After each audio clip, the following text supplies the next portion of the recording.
Happy Thursday, everybody. Today I'm going to read about the Invisible Lines of Poverty book that was published with Dancing Elephant Press, and it was created by Dancing Elephant Press writers and authors. This book was written by myself, Dr. Gabriella, Dia Rawson, Karsten Ramsey, Dr. Preeti Singh, Annalise Lords, Warren Brown, Gabriella Trofin-Tatar, Pamela Avila, Pamela Grant, Bia Shenoy, Bonnie Ann Lieberman, Potato Prata, and Rose Santaya. Today I'm going to read from the introduction, Poverty by D.R. Rawson. What makes a book on poverty engaging? Do you think you understand being homeless, poor, or temporarily down in life? Maybe. For some, poverty strikes and it's immediate, from something to nothing. They are probably homeless. For others, it might take time, a series of bad decisions, economic changes, life events, and many other reasons. Some people will be poor for a variety of reasons. Keep in mind, the term poor is relative. I thought I was poor after we finished being homeless. Then as an adult, I witnessed families living in abandoned, 100-year-old shacks. As I matured in life, I traveled to remote villages to see homes that have never been seen in the light except the campfire. Then to India, where young children were foraging for food from the mountain of garbage. I remembered how poor I thought I was. I was wrong. Still others were born poor, and their circumstances may never change. This is such an interesting topic because any of you can speak with, you can tell how they know what poverty is, really. The reality is that being poor is nothing like being homeless. Just like being billionaire is nothing like being a billionaire.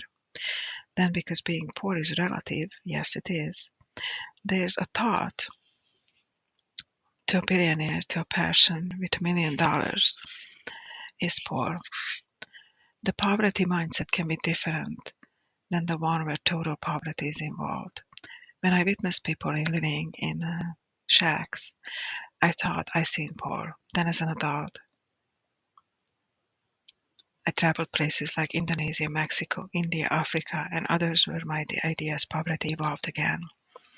Can it be fixed? Can one person, one family at a time change their circumstances? Absolutely they can. I would like to share a few examples, some of the names of people who grow up or I have met poverty in their way, yet they become successful in life. Howard Schultz, former CEO of Starbucks. Howard Schultz grew up in a public housing project in Brooklyn, New York.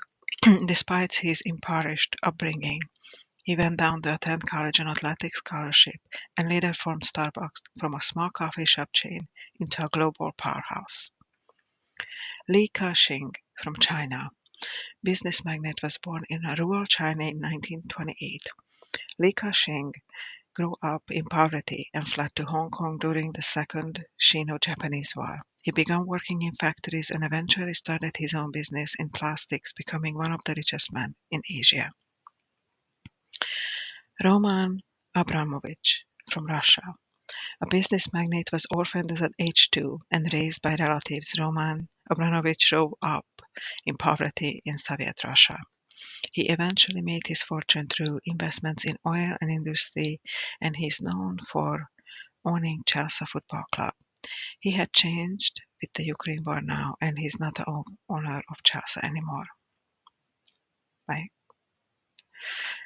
J.K. Rowling, United Kingdom, author of Harry Potter, was struggling as a single mother living on welfare when she wrote the first Harry Potter book. Her success as an author turned her into a billionaire, and she is now one of the richest women in the world. Ursula Burns, former CEO of Xerox, grew up in New York City housing project with a single mother who worked multiple jobs. She became the first American woman who had a Fortune 500 company as a CEO of Xerox. Indira Nodi from India, former CEO of PepsiCo, was born in India to a middle-class family.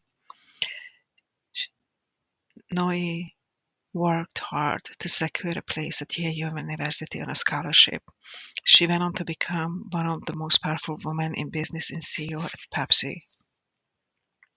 Cristina Junqueira from Brazil, co-founder of Nubra, grew up in a modest family in Brazil. Despite financial constraints, she pursued higher education and co-founded Nubank, one of the largest digital banks in the world. Oprah Winfrey from the USA, media mogul and philanthropist. She was born in Mississippi to a single teenage mother. Oprah Winfrey grew up in extreme poverty. Despite these hardships, she became one of the most influential and wealthy media personalities in the world through her talk show and business ventures. Chuck Finley in the USA, an American entrepreneur and co-founder of duty-free shoppers, built in a multi-billion-dollar fortune but later chose to live life simply and philanthropy. Finley secretly gave away most of his $8 billion wealth over the decades, supporting education, healthcare, and human rights initiatives across the globe. What makes his story remarkable is that philosophy of giving while living instead of holding onto his wealth he believed in using to create meaningful change during his lifetime. By the time he closed his philanthropic foundation in 2020, Finley had given away nearly all his fortune, keeping only a modest apartment and a simple lifestyle for himself and his wife. His transformation from a billionaire to a humble benefactor exemplifies how material wealth can be redirected to benefit humanity. His journey serves as a powerful narrative of generosity and a reminder that true richness lies in the impact one creates for others. Thank you so much for listening to this introduction to the invisible lines of poverty, and I hope you would enjoy this book created by many amazing authors from Dancing Elephant Press and also indie authors. Thank you so much for listening. Until our next podcast from Dancing Elephant Press, take care and have a beautiful day.